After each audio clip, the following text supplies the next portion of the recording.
Hi, hello everyone. It's me, CA Sanjay. So welcome back to next particular chapter, chapter number 5, Audit of Items of FS. എടാ മക്കളെ നിങ്ങൾ എന്താ മനസ്സിലാക്കേണ്ടതെന്ന് വെച്ചാൽ ഈ ഒരു ചാപ്റ്റർ നമ്മുടെ CS ഇന്റർ സ്റ്റുഡൻസ് ഒരുപാട് പേര് സ്കിപ്പ് ചെയ്യാറുള്ള ചാപ്റ്ററാണ്. പക്ഷെ നിങ്ങൾ മനസ്സിലാക്കേണ്ട കാര്യം ഇതിന്റെ വെയിറ്റേജ് വരുന്നത് ഈ ഒരൊറ്റ ചാപ്റ്ററിന്റെ വെയിറ്റേജ് വരുന്നത് 12 മുതൽ 20 മാർക്കാണ്.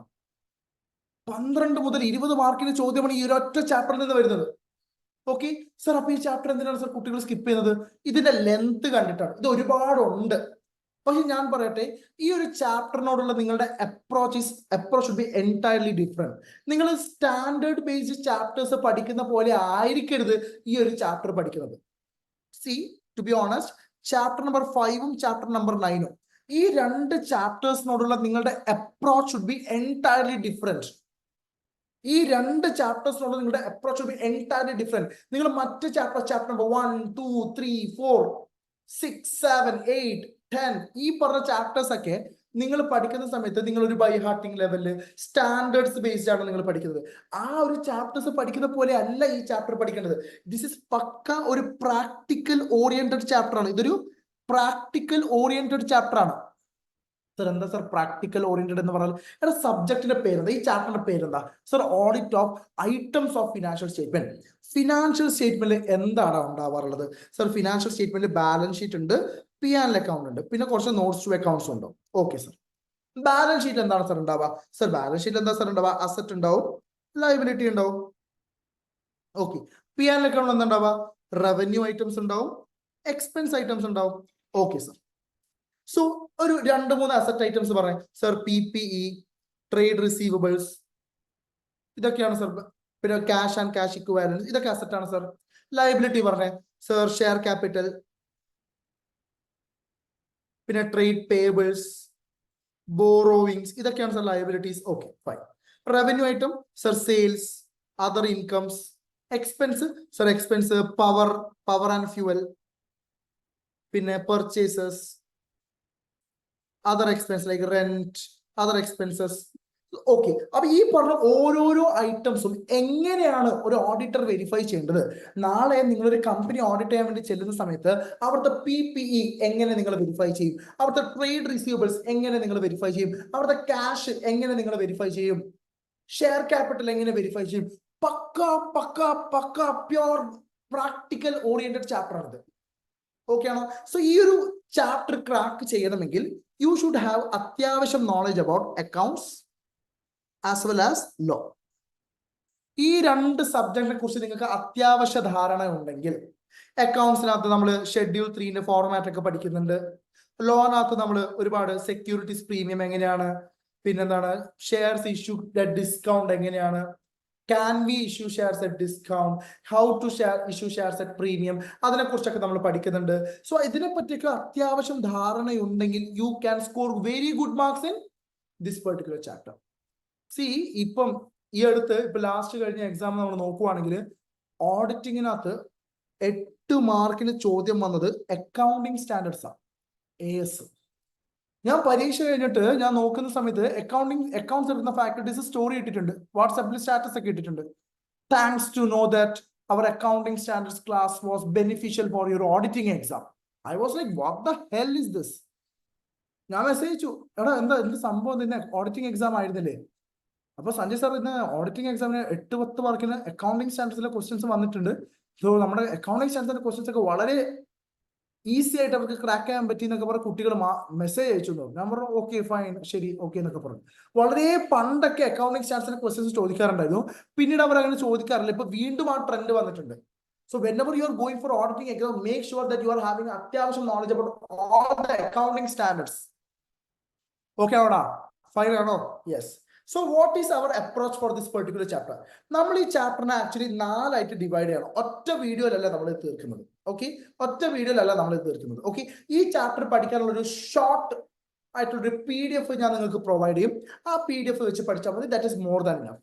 Okay, more than enough. ഈ ഒരു ചാപ്റ്ററിനോടുള്ള നിങ്ങളുടെ അപ്രോച്ച്, ഇത് നിങ്ങൾ ബൈ ഹാർട്ട് അടിക്കാൻ വേണ്ടി നിൽക്കരുത്. കാരണം ഇത് ഓൾമോസ്റ്റ് 112 പേജസ് ഉണ്ട്. 100-112 പേജസ് ബൈ ഹാർട്ട് അടിക്കാൻ it's not practically possible. Okay, so by heart അടിക്കാൻ നിൽക്കരുത്. അപ്പൊ നിങ്ങൾ സ്വന്തമായിട്ടൊന്ന് ചിന്തിക്കുക. ഓക്കെ, ഞാൻ ഒരു ക്യാഷ് ആണ് വെരിഫൈ ചെയ്യാൻ പറ്റുന്നത്. ക്യാഷ് വെരിഫൈ ചെയ്യണമെങ്കിൽ എന്ത് ചെയ്യണം? ഞാൻ അവിടെ പോയിട്ട് ഫിസിക്കലി ക്യാഷ് വെരിഫൈ ചെയ്യണം. ഓക്കെ, ഞാൻ പി കമ്പനിയുടെ കയ്യിലുള്ള പ്രോപ്പർട്ടി പ്ലാന്റ്സ് ആൻഡ് എക്വിപ്മെന്റ്സ് എനിക്ക് വെരിഫൈ ചെയ്യണം. അപ്പൊ ഞാൻ ആദ്യം പോയിട്ട് ഫിസിക്കലി വെരിഫൈ ചെയ്യും. എന്നിട്ട് അതിന്റെ ഇൻവോയ്സസിൽ അതൊക്കെ കമ്പനിയുടെ പേരിൽ തന്നെയാണ് നോക്കും, ഉടമസ്ഥാവകാശം. ഓക്കെ ആണോ? ഇപ്പൊ ഞാൻ സെയിൽസ് ചെക്ക് ചെയ്യാൻ വേണ്ടി പോകണം. സെയിൽസിന്റെ മുകളിൽ കൺട്രോൾസ് ആദ്യം ഞാൻ ചെക്ക് ചെയ്യും. കൺട്രോൾസ് സ്ട്രോങ് ആണോ ചെക്ക് ചെയ്യും. സെയിൽസ് ഇനീഷ്യേറ്റ് ചെയ്യുന്ന മുമ്പ് ഓതറൈസേഷൻ വാങ്ങുന്നുണ്ടോ ഞാൻ ചെക്ക് ചെയ്യും. സോ പ്രാക്ടിക്കലി ചിന്തിക്കാം. ഓക്കെ ആണോടാ? ഫൈൻ ആണോടാ? യെസ്. ഇപ്പൊ borrowings as on 31st March ഇത്ര എമൗണ്ട് ഓഫ് ലോൺ ഉണ്ട്. സോ എത്ര പുതിയ ലോൺ ഈ വർഷം എടുത്തിട്ടുണ്ട്, എത്ര ലോൺ ഈ വർഷം സെറ്റിൽ ചെയ്തിട്ടുണ്ട്, എത്രയാണ് ഔട്ട്സ്റ്റാൻഡിംഗ് ബാലൻസ്, ഇതൊക്കെയാണ് ആസ് എൻ ഓഡിറ്റർ നമ്മൾ വെരിഫൈ ചെയ്യും. സോ ഇറ്റ്സ് പക്ക പ്യോർലി ഇറ്റ്സ് ഒരു പ്രാക്ടിക്കൽ ഓറിയന്റഡ് ചാപ്റ്റർ ആണ്. ഓക്കെ, സോ ഞാൻ ഈ ഒരു ചാപ്റ്ററിനകത്ത് നിങ്ങൾക്ക് നാലായിട്ട് ഞാൻ ഈ ചാപ്റ്റർ ഡിവൈഡ് ചെയ്യാണ്. This chapter of audit of items of financial statement ഞാൻ നാലായിട്ട് ഡിവൈഡ് ചെയ്യാം. ഓക്കെ, ആദ്യത്തെ ടോപ്പിക്കിനകത്ത് നമ്മൾ അസർഷൻസിനെ കുറിച്ച് പഠിക്കും. അസർഷൻസിനെ കുറിച്ച് ആക്ച്വലി നമ്മൾ ഓൾറെഡി ചാപ്റ്റർ 4 പഠിച്ചിട്ടുണ്ട്, ബട്ട് ഒന്നും കൂടി ഞാൻ നിങ്ങൾക്ക് അത് പറഞ്ഞു തരും. ഓക്കെ, പിന്നെ ഞാൻ balance sheet items, P and account items ആണ്. ബാലൻസ് ഷീറ്റ് ഞാൻ വീണ്ടും രണ്ടായിട്ട് ഡിവൈഡ് ചെയ്യാണ്, liability items, asset items. Okay, പിന്നെയുള്ളത് എന്താണ്? പിന്നെയുള്ളത് നമ്മുടെ P and account items. Okay ആണോ? സോ ഇങ്ങനെ മൊത്തം നാലായിട്ട് ഞാൻ ഈ എൻറ്റയർ ചാപ്റ്ററിനെ ഞാൻ ഡിവൈഡ് ചെയ്യണം. നിങ്ങളും ഇതേ രീതിയിൽ പഠിച്ചാൽ മതി. ഓക്കെ ആണോ? ഇതൊന്നുമില്ലാതെ വേറെ കുറച്ച് മിസലേനിയസ് ഐറ്റംസും ഉണ്ട്. ഓക്കെ ആണോടാ? യെസ്. സോ മൊത്തം നമുക്ക് ഈ ചാപ്റ്ററിനെ 5 ആയിട്ട് ഡിവൈഡ് ചെയ്യാം. സോ മാക്സിമം നമുക്ക് ഇത് ബ്രേക്ക് ചെയ്ത് ചെറിയ പീസസ് ആക്കിയിട്ട്, സി എത്ര സ്ട്രെച്ച് നമ്മൾ ഈ ചാപ്റ്റർ എടുക്കുന്ന സമയത്ത് നമുക്ക് ഇത് ബുദ്ധിമുട്ടായിട്ട് തോന്നും. നമുക്ക് പീസ് ആക്കിയിട്ട് ഓരോ ചെറിയ പീസ് നമുക്ക് ക്ലിയർ ചെയ്ത് മനസ്സിലാക്കിയിട്ട് ഈ ചാപ്റ്ററിനുള്ള അപ്രോച്ച് മനസ്സിലാക്കിയിട്ട് നമുക്ക് മുന്നോട്ട് പോകാം. ഓക്കെ ആണോടാ? ഫൈൻ ആണോ? Yes. So don't think like this is A nightmare for us. This chapter is so lengthy. Let's skip this chapter. It's a very simple chapter, just a matter of few hours. If you invest just a few 2 to 3 hours for this chapter, you can easily score 12 to 20 marks from this particular chapter. Okay, yes. So as I said earlier, ഈ ഒരു chapter നമ്മുടെ chapter number 5 chapter 9 ഓടുള്ള നിങ്ങളുടെ approach ഇത് എങ്ങനെ നിങ്ങൾ പഠിക്കേണ്ടതെന്ന് വെച്ചാൽ, നിങ്ങൾ just ഒരു ബെയർ റീഡിംഗ് നടത്താം. ഒരു 2 times bare reading of this chapter. Okay, plus questions solve ചെയ്ത് നോക്കാം. പിന്നെ ഡയറക്ട്ലി ക്വസ്റ്റ്യൻസ് ചെയ്യാൻ നോക്കാം. മതി, ദാറ്റ്സ് ഇറ്റ്. ഇനഫ്. അതിൽ കൂടുതൽ നിങ്ങൾ ഈ ഒരു ചാപ്റ്ററിന് വേണ്ടി ടൈം ഇൻവെസ്റ്റ് ചെയ്യേണ്ട ആവശ്യമില്ല. ഓക്കെ, സോ 2 times റീഡ് ചെയ്യുന്ന സമയത്ത് നിങ്ങൾക്ക് അത്യാവശ്യം കാര്യങ്ങൾ മനസ്സിലാവും. എന്താണ് ഈ ചാപ്റ്റർ പറയുന്നത്, എങ്ങനെയാണ് ഒരു ഐറ്റംസ് നമ്മൾ ചെക്ക് ചെയ്യേണ്ടത്. ഓക്കെ ആണോ? സോ അത് കഴിഞ്ഞിട്ട് നിങ്ങൾ ചുമ്മാ കുറച്ച് ക്വസ്റ്റ്യൻസ് കൂടി പ്രാക്ടീസ് ചെയ്ത് കഴിഞ്ഞാൽ it will be more than enough for. Okay, so anyway let's start. നമ്മൾ ഇന്നത്തെ വീഡിയോയിൽ നമ്മൾ ടാർഗറ്റ് ചെയ്യുന്നത് ഈ ഒരു ടോപ്പിക്കാണ്, അസർഷൻ. ഓക്കെ, നമ്മൾ ഓൾറെഡി അസർഷനെ കുറിച്ച് പഠിച്ചിട്ടുണ്ട്. എവിടെ? ചാപ്റ്റർ നമ്പർ 4 അല്ലെ? ചാപ്റ്റർ നമ്പർ 4 നമ്മൾ ഓൾറെഡി ഈ ഒരു വാക്ക് പഠിച്ചിട്ടുണ്ട്. എന്താണ് സർ അസർഷൻ? അസർഷൻ എന്ന് പറഞ്ഞാൽ മാനേജ്മെന്റിന്റെ റെപ്രസെന്റേഷൻ ആണ്. എന്താണ്? മാനേജ്മെന്റിന്റെ റെപ്രസെന്റേഷൻ. മാനേജ്മെന്റ് നമുക്കറിയാം, ഫിനാൻഷ്യൽ സ്റ്റേറ്റ്മെന്റ് ആരാണ് പ്രിപ്പയർ ചെയ്യുന്നത്? സർ മാനേജ്മെന്റ് ആണ് സർ പ്രിപ്പയർ ചെയ്യുന്നത്. സോ ഈ ഫിനാൻഷ്യൽ സ്റ്റേറ്റ്മെന്റ് മാനേജ്മെന്റ് പ്രിപ്പയർ ചെയ്ത സമയത്ത് ഈ ഫിനാൻഷ്യൽ സ്റ്റേറ്റ്മെന്റിനകത്ത് മാനേജ്മെന്റ് നേരിട്ടോ അല്ലാതെയോ ഒരുപാട് കാര്യങ്ങൾ പറയുന്നുണ്ട്. ഓക്കെ ആണോ? നേരിട്ടോ അല്ലാതെയോ, എക്സ്പ്ലിസിറ്റ്ലി ഓർ അതർവൈസ്, നേരിട്ടോ അല്ലാതെയോ മാനേജ്മെന്റ് ഒരുപാട് കാര്യങ്ങൾ ഫിനാൻഷ്യൽ സ്റ്റേറ്റ്മെന്റ്സിനകത്ത് പറയുന്നുണ്ട്. നേരിട്ടോ അല്ലാതെയോ, that are embedded in the financial statements.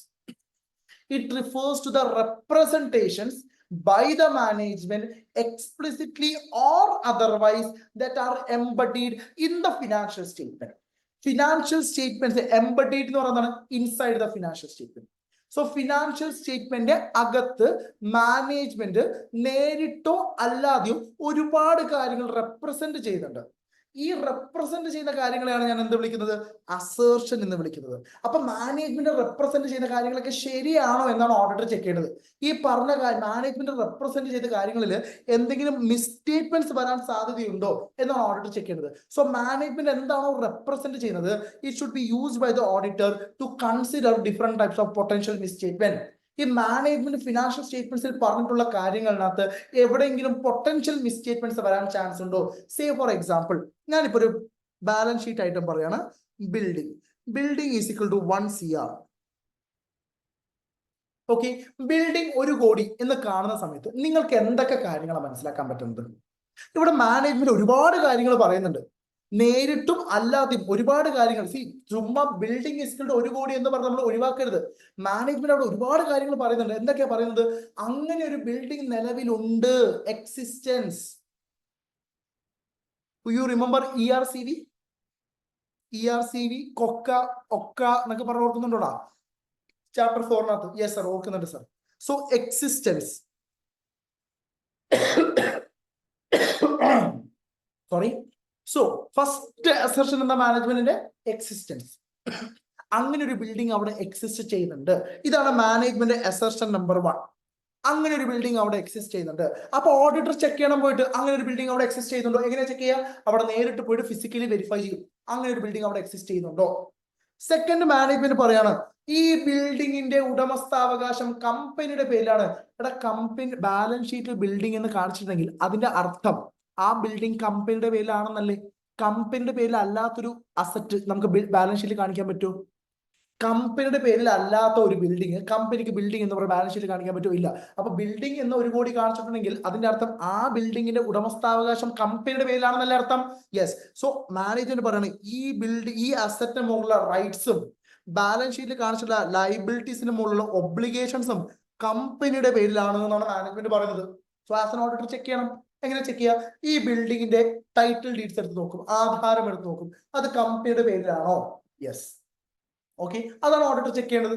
Third one, ഇതിന്റെ വില 1 ലക്ഷമാണ്. It is neither over valued nor under valued. ഇതിന്റെ വില 1 കോടിയാണ്. 1 ലക്ഷമല്ല, സോറി, 1 കോടിയാണ്. ഇത് ഓവർ വാല്യൂഡും അല്ല, അണ്ടർ വാല്യൂഡും അല്ല, ഇറ്റ് ഈസ് പ്രോപ്പർലി വാല്യൂഡ്. ഇതിന്റെ വില 1 കോടി രൂപയാണ് എന്നാണ് ആര് പറയുന്നത്? മാനേജ്മെന്റ് പറയുന്നത്. സോ ആസ് എൻ ഓഡിറ്റർ ഞാൻ എന്താ ചെക്ക് ചെയ്യണം? അതിന്റെ വാല്യുവേഷൻ ചെക്ക് ചെയ്യണം. ഞാൻ എന്താ ചെക്ക് ചെയ്യണം? അതിന്റെ വാല്യുവേഷൻ ചെക്ക് ചെയ്യണം. മനസ്സിലാവുന്നുണ്ടോടാ? ഓക്കെ ആണോടാ? യെസ്. നാലാമത്തത്, മാനേജ്മെന്റ് പറയാണ് management has disclosed all the building that is in their hand. Management ഒരു ബിൽഡിംഗ് പോലും വിട്ടുപോയിട്ടില്ല. അവരുടെ കയ്യിലുള്ള എല്ലാ ബിൽഡിങ്ങും അവർ ബാലൻസ് ഷീറ്റിൽ കാണിച്ചിട്ടുണ്ട്. എല്ലാ ബിൽഡിങ്ങും കാണിച്ചിട്ടുണ്ട്, കംപ്ലീറ്റ്നെസ്. സോ ഇതാണ് മാനേജ്മെന്റിന്റെ അസർഷൻസ് എന്ന് പറയുന്നത്. അപ്പൊ ഈ അസർഷൻസ് ആണ് എന്ത് ചെയ്യുന്നത്? ഓഡിറ്റർ വെരിഫൈ ചെയ്യുന്നത്. സോ എന്താണ് അസർഷൻസ് എന്ന് പറഞ്ഞാല്? മാനേജ്മെന്റിന്റെ റെപ്രസെന്റേഷൻ. എന്താണ് അസർഷൻ എന്ന് പറഞ്ഞാല്? അസർഷൻസ് എന്ന് വെച്ചാൽ എന്താണ്? മാനേജ്മെന്റിന്റെ റെപ്രസെന്റേഷൻ. എങ്ങനെയായിരിക്കും റെപ്രസെന്റേഷൻ ഉണ്ടാവുക? നേരിട്ടോ അല്ലാതെയോ, എക്സ്പ്ലിസിറ്റ്ലി ഓർ അതർവൈസ്. എവിടെയാണ് റെപ്രസെന്റേഷൻ നടത്തുന്നത്? Embedded in the financial statement. Embedded in the financial statement. So management's representation, explicitly or otherwise, which are embodied in the financial statement, which is used by the auditor to consider potential misstatement. എടാ, management financial സ്റ്റേറ്റ്മെന്റിൽ പറഞ്ഞിട്ടുള്ള കാര്യങ്ങള് ശരി തന്നെയാണോ എന്നല്ലേ auditor check ചെയ്യേണ്ടത്. അതിനകത്ത് എന്തെങ്കിലും potential മിസ്റ്റേറ്റ്മെന്റ്സ് വന്നിട്ടുണ്ടോ എന്നല്ലേ ഓഡിറ്റർ ചെക്ക് ചെയ്യേണ്ടത്. യെസ്. സോ മാനേജ്മെന്റ് എന്താണോ ഫിനാൻഷ്യൽ സ്റ്റേറ്റ്മെന്റ്സിൽ പറഞ്ഞിട്ടുള്ളത് അതാണ് അസർഷൻ. മാനേജ്മെന്റ് എന്താണോ പറഞ്ഞിട്ടുള്ളത് അതാണ് ആസ് എൻ ഓഡിറ്റർ ഞാൻ വെരിഫൈ ചെയ്യുന്നത്. മാനേജ്മെന്റ് ഫിനാൻഷ്യൽ സ്റ്റേറ്റ്മെന്റ്സിൽ എന്താണോ പറഞ്ഞിട്ടുള്ളത് അതാണ് ആസ് എൻ ഓഡിറ്റർ ഞാൻ വെരിഫൈ ചെയ്യുന്നത്. പറയുന്നത് മനസ്സിലാവുന്നുണ്ടോടാ? പറയുന്നത് മനസ്സിലാവുന്നുണ്ടോടാ? സോ ഓഡിറ്റർ എന്താ ചെക്ക് ചെയ്യുന്നത്? മാനേജ്മെന്റ് എന്താണോ പറഞ്ഞത് അതാണ് ചെക്ക് ചെയ്യുന്നത്. എന്തിനാ ചെക്ക് ചെയ്യുന്നത്? അതിനകത്ത് എന്തെങ്കിലും പൊട്ടൻഷ്യൽ മിസ്റ്റേറ്റ്മെന്റ്സ് ഉണ്ടോ എന്ന് അറിയാൻ വേണ്ടിയിട്ടാണ് ചെക്ക് ചെയ്യുന്നത്. എന്തിനാ ചെക്ക് ചെയ്യുന്നത്? അതിനകത്ത് വല്ല പൊട്ടൻഷ്യൽ മിസ്റ്റേറ്റ്മെന്റ്സ് ഉണ്ടോ എന്ന് അറിയാൻ വേണ്ടിയിട്ടാണ് ചെക്ക് ചെയ്യുന്നത്. Am I clear to you? Am I clear to you? So this is called assertion. This is called assertion. Management in a representation, explicitly or otherwise, embodied in the financial statement, used by the auditor to consider the potential misstatement. To consider the potential misstatements. ഇതിനെയാണ് ഞാൻ എന്ത് വിളിക്കുന്നത്? assertion എന്ന് വിളിക്കുന്നത്. Am I clear to you? Yes sir. Clear answer. Clear answer. See, ഇപ്പൊ ഇവിടെ പറയാണ് if company എക്സിന്റെ ബാലൻസ് ഷീറ്റിൽ ബിൽഡിംഗ് എന്ന് പറഞ്ഞിട്ട് 50 ലക്ഷത്തിന്റെ ഒരു ബിൽഡിംഗ് ഈക്വൽ ടു 50 lakhs എന്ന് കാണാം. അപ്പൊ അവിടെ നമുക്ക് എന്തൊക്കെ മനസ്സിലാക്കാൻ പറ്റും? ആദ്യം ബിൽഡിംഗ് അങ്ങനെ എക്സിസ്റ്റ് ചെയ്യുന്നുണ്ട്, അങ്ങനെ ഒരു ബിൽഡിംഗ് അവിടെ നിലവിലുണ്ട് എന്ന് നമുക്ക് മനസ്സിലാക്കിക്കൂടെ? ഇല്ലാത്ത ബിൽഡിംഗ് നമുക്ക് നമ്മുടെ ബാലൻസ് ഷീറ്റിൽ കാണിക്കാൻ പറ്റുമോ? ഇല്ല. അപ്പൊ അങ്ങനെ ഒരു ബിൽഡിംഗ് അവിടെ എക്സിസ്റ്റ് ചെയ്യുന്നുണ്ട്. കമ്പനി എക്സിന്റെ ഓണർഷിപ്പിലുള്ള ബിൽഡിംഗ് ആണത്. Company X owns and controls such building, rights and obligation. Okay ആണോ? അതിന്റെ വില 50 ലക്ഷമാണ്. അതിന്റെ വില കറക്റ്റ് ആയിട്ടും 50 ലക്ഷമാണ്. It is neither over valued nor under valued. അതിന്റെ വില has been appropriately measured. The building has been valued accurately in accordance with the measurement principles. Depreciation ഒക്കെ cancel rate തന്നെയാണ് ബിൽഡിങ്ങിന്റെ വാല്യൂ കാണിച്ചിട്ടുള്ളത്. All the building owned and controlled by company X are included. All the building has been considered. ഒന്നും omit ആയിട്ടില്ല. ഒരൊറ്റ building പോലും none of the building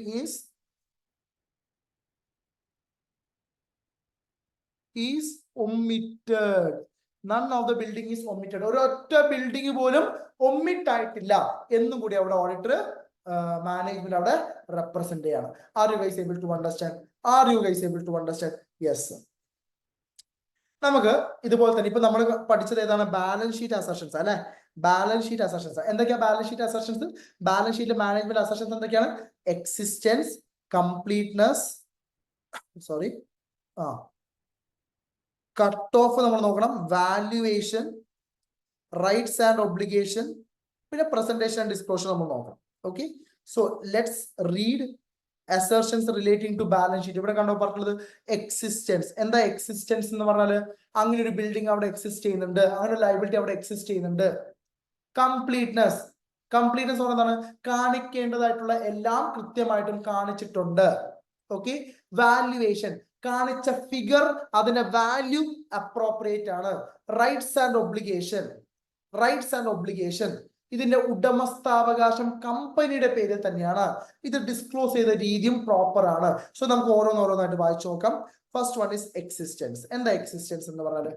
asset, liability or equity. Balance sheet എന്താ ഉണ്ടാവുക? Asset ഉണ്ടാവും, liability ഉണ്ടാവും, equity ഉണ്ടാവും അല്ലെ? ദേ exist as at the period end. Balance ഷീറ്റിൽ എന്തെങ്കിലും കാണിച്ചിട്ടുണ്ടെങ്കിൽ അത് ശരിക്കും എക്സിസ്റ്റ് ചെയ്യുന്നുണ്ട്. ഇപ്പൊ സേ ഫോർ എക്സാമ്പിൾ ഇൻവെന്ററി 10 ലക്ഷം രൂപ കാണിച്ചിട്ടുണ്ടെങ്കിൽ ആസ് ഓൺ 31st March 10 ലക്ഷം രൂപയുടെ ഇൻവെന്ററീസ് അവിടെ എക്സിസ്റ്റ് ചെയ്യുന്നുണ്ട്. Next completeness. All the assets and liabilities that were supposed to be recorded have been recognized. Balance ഷീറ്റിൽ കാണിക്കേണ്ടതായിട്ടുള്ള എല്ലാ ബിൽഡിങ്ങും നമ്മൾ കാണിച്ചിട്ടുണ്ട്. ഒരൊറ്റ ഐറ്റം പോലും മിസ് ആയിട്ടില്ല. All the assets and liabilities that were supposed to be recorded have been recognized in the financial statement. കാണിക്കേണ്ടതായിട്ടുള്ള എല്ലാം തന്നെ നമ്മൾ കാണിച്ചിട്ടുണ്ട്. Completeness, all.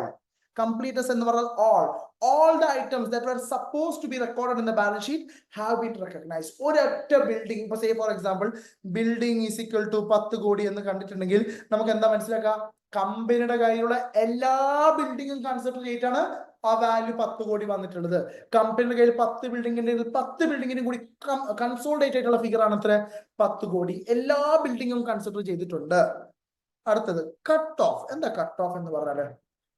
നമ്മൾ കാണിച്ചിട്ടുള്ള കറക്റ്റ് പീരിയഡിലാണ് നമ്മൾ ചെക്ക് ചെയ്യണം. Whether all the assets and liabilities are reported in the appropriate period. Whether all the assets and liabilities are reported in the appropriate period. Inventory balance as the year end does not include the elements of next financial year. All items of inventory pertaining to the relevant year shall be included regardless of the location. I can give you some example. എന്റെ കമ്പനിയുടെ പേരാണ് ABC. ഞാൻ audit ചെയ്യുന്ന company പേരാണ് ABC. ABC 28 മാർച്ചിന്, okay, say for example 24, 28 മാർച്ചിന് ഒരു item വാങ്ങാൻ വേണ്ടിയിട്ട് അവർ കുറച്ച് ഇൻവെന്ററീസിന്റെ ഓർഡർ പാസ്സാക്കി. ഓക്കെ, കുറച്ച് ഇൻവെന്ററീസ് വാങ്ങാനുള്ള ഓർഡർ പ്ലേസ് ചെയ്തു. ഓക്കെ, അതിന്റെ പേയ്മെന്റും കൊടുത്തു. 29-ാം തീയതി പേയ്മെന്റും കൊടുത്തു.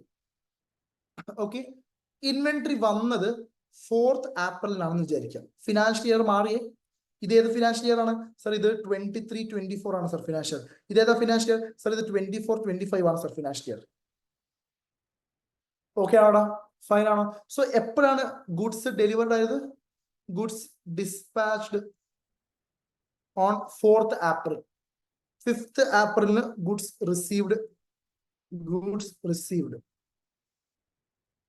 ഓക്കെ ആണോ? ഇതാണ് സിറ്റുവേഷൻ. ഈ സിറ്റുവേഷൻ നിങ്ങൾക്ക് മാനേജ്മെന്റ് എന്ത് ചെയ്തിട്ടുണ്ടെന്ന് പറഞ്ഞാല് എത്ര രൂപയുടെ ഇൻവെന്ററി ആണ്? സേ ഫോർ എക്സാമ്പിൾ 10 ലക്ഷം രൂപയുടെ ഇൻവെന്ററി ആണ്. 10 ലക്ഷം രൂപയുടെ ഇൻവെന്ററി ആണ്. ഈ 10 ലക്ഷം രൂപ ഇൻവെന്ററി മാനേജ്മെന്റ് എന്ത് ചെയ്തിട്ടുണ്ട്? 31 മാർച്ചിന്റെ ബാലൻസ് ഷീറ്റിനകത്ത് കാണിച്ചിട്ടുണ്ട്. 31 മാർച്ചിന്റെ ബാലൻസ് ഷീറ്റിനകത്ത് ഈ 10 ലക്ഷം കാണിച്ചിട്ടുണ്ട്. എന്റെ ചോദ്യം, എപ്പോഴാണ് ഈ ഗുഡ്സ് എത്തിയത്? സർ 5/4 എത്തിയത്. എപ്പോഴാണ് ആ ഗുഡ്സ് അവിടെ നിന്ന് ഡിസ്പാച്ച് ചെയ്ത്, സെല്ലറിന് ഡിസ്പാച്ച് ചെയ്ത്? സർ 4/4. സോ നമ്മുടെ ഒരു എഗ്രിമെന്റ് പ്രകാരം എങ്ങനെയാണെന്ന് വെച്ചാൽ, എപ്പോഴാണ് ഗുഡ്സ് ഡിസ്പാച്ച് ആവുന്നത് അന്നാണ് റിസ്ക് ആൻഡ് റിവാർഡ് ട്രാൻസ്ഫർ ആവുന്നത്. നമുക്കറിയാം, നമ്മൾ അക്കൗണ്ടിങ് സ്റ്റാൻഡേർഡ് 10 പഠിച്ചിട്ടുണ്ട്, റവന്യൂ റെക്കഗ്നീഷനിൽ എപ്പോഴാണ് റിസ്ക് ആൻഡ് റിവാർഡ് ട്രാൻസ്ഫർ ആവുന്നത് അന്നാണ് റവന്യൂ നമ്മൾ എന്ത് ചെയ്യുക, റെക്കഗ്നൈസ് ചെയ്യുക, അല്ലെ? എപ്പോഴാണോ റിസ്ക് ആൻഡ് റിവാർഡ് ട്രാൻസ്ഫർ ആവുന്നത്, അപ്പൊ നമ്മുടെ കോൺട്രാക്ട് പ്രകാരം എപ്പോഴാണ് റിസ്ക് ആൻഡ് റിവാർഡ് ട്രാൻസ്ഫർ ആവുന്നത്? എപ്പോഴാണോ ഗുഡ്സ് അവിടുന്ന് ഡിസ്പാച്ച് ആവുന്നത് അപ്പോഴാണ്. അല്ല പേയ്മെന്റ് കൊടുക്കുമ്പോഴോ ഓർഡർ പ്ലേസ് ചെയ്യുമ്പോഴോ അല്ല.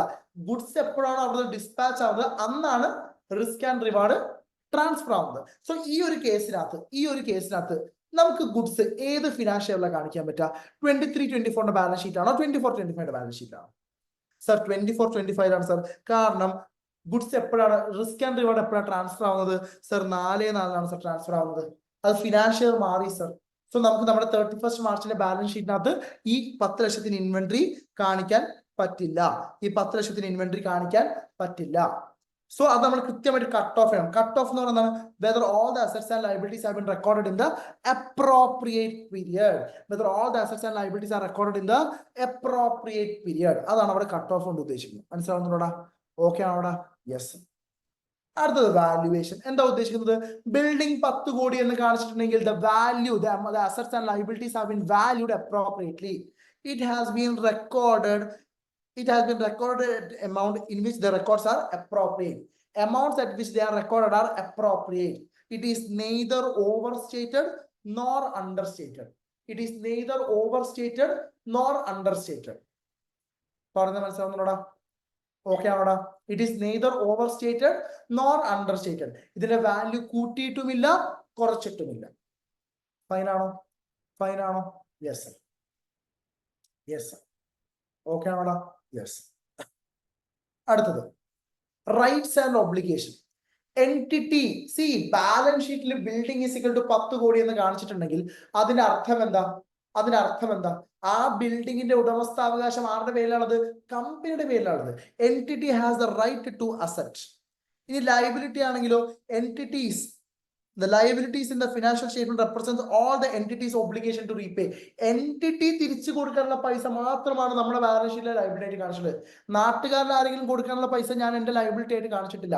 എന്റിറ്റിയുടെ ഒബ്ലിഗേഷൻസ് മാത്രമാണ് ഞാൻ ലയബിലിറ്റി ആയിട്ട് കാണിച്ചിട്ടുള്ളത്. So all the assets, the right over the assets and the obligation over the liability belongs to the company. പറഞ്ഞ മനസ്സിലാവുന്നോടാ? സോ ഇപ്പൊ ബാലൻസ് ഷീറ്റിനകത്ത് ഒരു അസറ്റ് കാണിച്ചിട്ടുണ്ടെങ്കിൽ അതിന്റെ ഉടമസ്ഥാവകാശം ആരുടെ പേരിലാണുള്ളത്? കമ്പനിയുടെ പേരിലാണുള്ളത്. ബാലൻസ് ഷീറ്റ് ഒരു ലയബിലിറ്റി കാണിച്ചിട്ടുണ്ടെങ്കിൽ ആ ലയബിലിറ്റി തിരിച്ചടക്കാനുള്ള ഒബ്ലിഗേഷൻ ആരുടെ പേരിലാണുള്ളത്? കമ്പനിയുടെ പേരിലാണുള്ളത്. Are you guys able to understand? Yes sir, got it. പിന്നെ പ്രസന്റേഷൻ ആൻഡ് ഡിസ്ക്ലോഷർ. നമുക്കറിയാം ഷെഡ്യൂൾ 3 പ്രകാരം നമ്മൾ എങ്ങനെ ഡിസ്ക്ലോസ് ചെയ്യേണ്ടത്.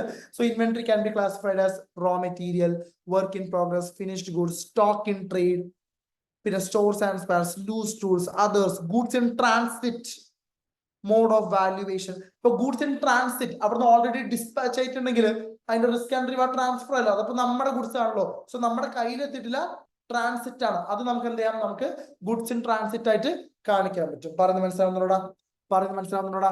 Yes sir. സോ ഇതാണ് ഓൾ ടുഗെദർ നമ്മുടെ ബാലൻസ് ഷീറ്റ് അസർഷൻ. ഓക്കെ, ഇതിനാണ് ഓൾ ടുഗെദർ നമ്മൾ എന്ത് പറയുന്നത്? ബാലൻസ് ഷീറ്റ് അസർഷൻ എന്ന് പറയുന്നത്. ഓക്കെ ആണോടാ? ഫൈൻ ആണോ? യെസ്. ഇനി ഇതേപോലെ തന്നെ പി ആൻഡ് അക്കൗണ്ട് ഐറ്റംസിന് അസർഷൻ ഉണ്ട്. നമുക്കറിയാം, നമ്മൾ പി ആൻഡ് അക്കൗണ്ട് അസർഷൻ പഠിച്ചിട്ടുണ്ട്. എന്തായിരുന്നു? കൊക്ക ഓർക്കുന്നുണ്ടോടാ?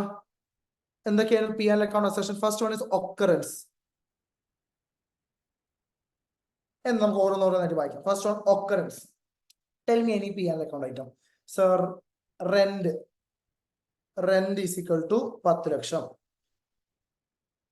അല്ലെങ്കിൽ സെയിൽസ് ഈസ് ഈക്വൽ ടു 10 കോടി.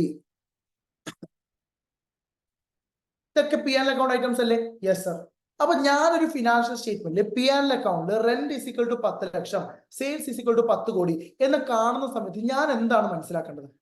അങ്ങനെ ഒരു ട്രാൻസാക്ഷൻ ശരിക്കും നടന്നിട്ടുണ്ട് എന്നാണോ, അതോ ചുമ്മാ മാനേജ്മെന്റ് ഇട്ട ട്രാൻസാക്ഷൻ ആണോ? അങ്ങനെ ഒരു ട്രാൻസാക്ഷൻ ശരിക്കും നടന്നിട്ടുണ്ട് എന്നല്ല അതിന്റെ അർത്ഥം. So transaction recognise in the financial statement have been occurred. അത് എൻറ്റിറ്റിയുടെ ട്രാൻസാക്ഷൻ ആണ്. Rent is equal to 10 laksham എന്ന് പറഞ്ഞാൽ അത് എൻറ്റിറ്റിയുടെ റെന്റ് ആണ്. അപ്പുറത്തെ കമ്പനി കൊടുത്ത റെന്റ് എനിക്ക് എന്റെ balance sheet financial P&L account കാണിക്കാൻ പറ്റുമോ? ഇല്ല.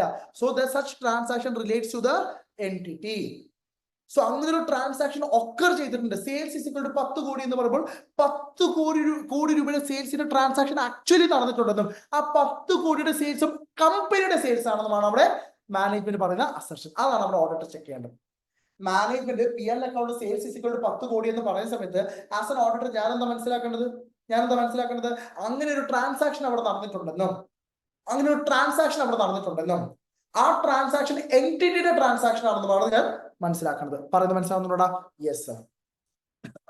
അടുത്ത കംപ്ലീറ്റ്നസ്.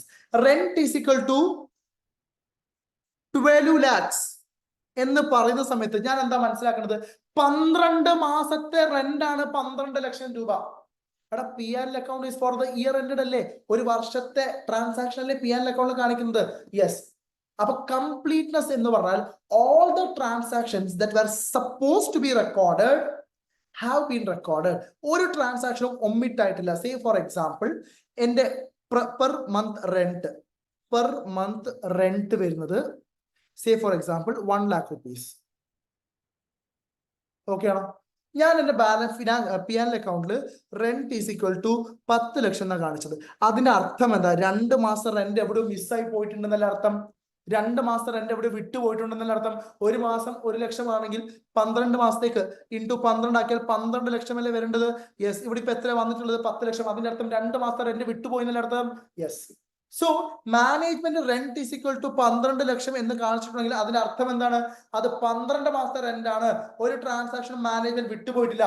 All the transaction that should have been recorded have been recorded. All the transactions that the management were supposed to be recorded have been recorded. ഒരു transaction omit ആയിട്ടില്ല. Okay ആണോടാ? Cut off. എന്താ cut off? Proper period. നമ്മളിപ്പോ പറഞ്ഞുള്ളൂ അല്ലെ? Cut off balance ഷീറ്റിൽ നമ്മൾ cut ഓഫിനെ കുറിച്ച് ഇപ്പൊ സംസാരിച്ചുള്ളൂ അല്ലെ? So whether the transactions are recorded the correct accounting period. Transactions are recorded the correct accounting period. പറയുന്നത് മനസ്സിലാവുന്നുണ്ടോ? സേ ഫോർ എക്സാമ്പിൾ ഞാൻ ഒരു ഉദാഹരണം പറയാം. മാർച്ച് മാസത്തില് എന്റെ കമ്പനി എംപ്ലോയീസിന് അടുത്ത 2 മാസത്തെ ഏപ്രിൽ മാസത്തെ സാലറി കൂടി മാർച്ചിൽ തന്നെ കൊടുത്തു. മാർച്ച് മാസത്തെ സാലറിയും കൊടുത്തു പ്ലസ് ഏപ്രിൽ മാസത്തെ സാലറി കൊടുത്തു. ഏപ്രിലിൽ വിഷു ഒക്കെ വരുന്നല്ലേ? അപ്പൊ അതിനുവേണ്ടി മുൻകൂട്ടി തന്നെ സാലറി കൊടുത്തു.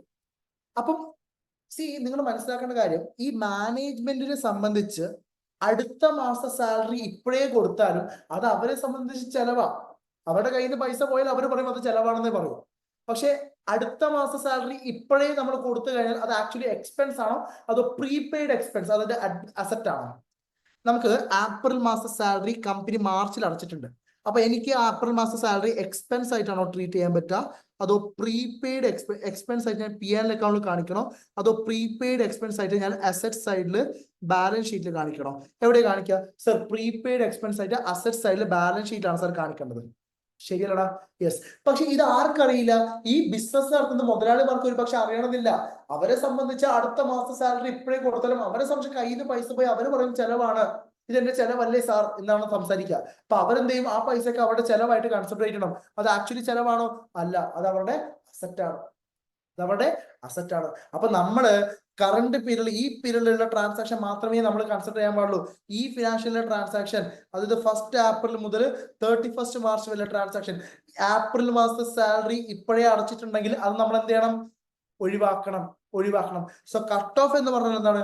Whether all the income and expenses reported in the correct accounting period. April മാസത്തെ സാലറി ഇപ്പോഴേ കൊടുത്താൽ അത് ഈ ഫിനാൻഷ്യലിൽ നമുക്ക് കാണിക്കാൻ പറ്റുമോ? ഇല്ല. അത് അടുത്ത ഫിനാൻഷ്യലിലെ സാലറിയാണ്. അത് അടുത്ത ഫിനാൻഷ്യലിൽ തന്നെ കാണിക്കണം. Are you guys able to understand? Yes. പിന്നെ മെഷർമെന്റ് എന്ന് പറഞ്ഞാൽ അതായത് ആക്യുറസി. അതായത് ഇപ്പൊ say for example rent is equal to 12 laksham എന്ന് ഞാൻ റിപ്പോർട്ട് ചെയ്തു. Sales is equal to 10 laksham എന്ന് ഞാൻ റിപ്പോർട്ട് ചെയ്തു. അല്ല 10 കോടി ഞാൻ റിപ്പോർട്ട് ചെയ്തു. So these figures are recorded at appropriate amount. The transactions have been recorded accurately at their appropriate amount without any errors.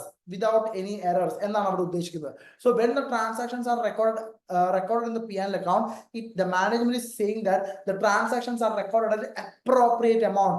ഒന്നും തെറ്റ് വരുത്തിച്ചിട്ടില്ല എന്നാണ് മാനേജ്മെന്റ് പറഞ്ഞത്. അതാണ് ആസ് ആൻ ഓഡിറ്റർ നമ്മൾ ചെക്ക് ചെയ്യേണ്ടത്. പിന്നെ presentation and disclosure as usual നമുക്കറിയാം, നമ്മൾ ഓൾറെഡി അക്കൗണ്ട്സിനകത്തും ഷെഡ്യൂൾ 3 നമ്മൾ പഠിച്ചിട്ടുണ്ട് എങ്ങനെയാണ് ഡിസ്ക്ലോസ് ചെയ്യുന്നത്. ഇപ്പൊ എംപ്ലോയി ബെനിഫിറ്റ് എക്സ്പെൻസ് ആണെങ്കിൽ salary and wages, contribution expense on employees, ഇതൊക്കെ നമ്മൾ സെപ്പറേറ്റ് ആയിട്ട് തന്നെ കാണിക്കേണ്ടതായിട്ട് വരും. ഓക്കെ ആണോ? Yes. So this is all about our P&L account assertion. Okay, don't expect a question from assertion side from this chapter. Very rarely they used to ask question from this particular area. ഏറ്റവും കൂടുതൽ ചോദിക്കാറുള്ളത് ഈ 4 ഏരിയയിൽ നിന്നാണ്. ഇതിൽ നിന്നും ഒരു question അധികം ഒരു 99% ചോദ്യം ചോദിക്കാറില്ല. 99% അസർഷൻ ഏരിയയിൽ നിന്നും ചോദ്യം ചോദിക്കാറില്ല. ഓക്കെ, എവിടെ നിന്നും ചോദ്യങ്ങൾ വരിക? ഈ ഒരു ഏരിയയിൽ നിന്നാണ് ചോദ്യങ്ങൾ വരുന്നുണ്ടാവുക. ഓക്കെ ആണോടാ? ഫൈൻ ആണോടാ? യെസ്. സോ ഇതാണ് നമ്മുടെ അസർഷൻ സൈഡ്. ഓക്കെ, സോ ഇനി നമ്മൾ നെക്സ്റ്റ് വീഡിയോനകത്ത് liability, asset, P&L account items, miscellaneous expenses, നമുക്ക് P&L account items വെച്ച് സ്റ്റാർട്ട് ചെയ്താൽ മതി. അതാണ് കുറച്ചും കൂടി ഈസി. നമുക്ക് ഈസി ആയിട്ടുള്ള ആദ്യം തീർക്കാം. ഓക്കെ ആണോടാ? യെസ്. സോ ഇതാണ് നമ്മുടെ topics. So just go through this topic. ഇതാണ് നമ്മുടെ ഫസ്റ്റ് വീഡിയോ ഒരു കുഞ്ഞു വീഡിയോ ആണ്. സോ സ്റ്റാർട്ടിങ് തന്നെ നമ്മൾ കുറേ എടുത്തു എന്നുള്ള തോന്നൽ വേണ്ട, കുറച്ച് എടുത്തിട്ടു. ഓൾറെഡി ചാപ്റ്റർ 4 പഠിച്ച ടോപ്പിക് തന്നെയാണ് ഇവിടെ നമ്മൾ ഡിസ്കസ് ചെയ്തത്, assertion. Okay, so I hope you have understood this topic. If you are having any doubt, you know what you are supposed to do. Please WhatsApp me. Okay, so thanks. Signing off. CS Sanjay.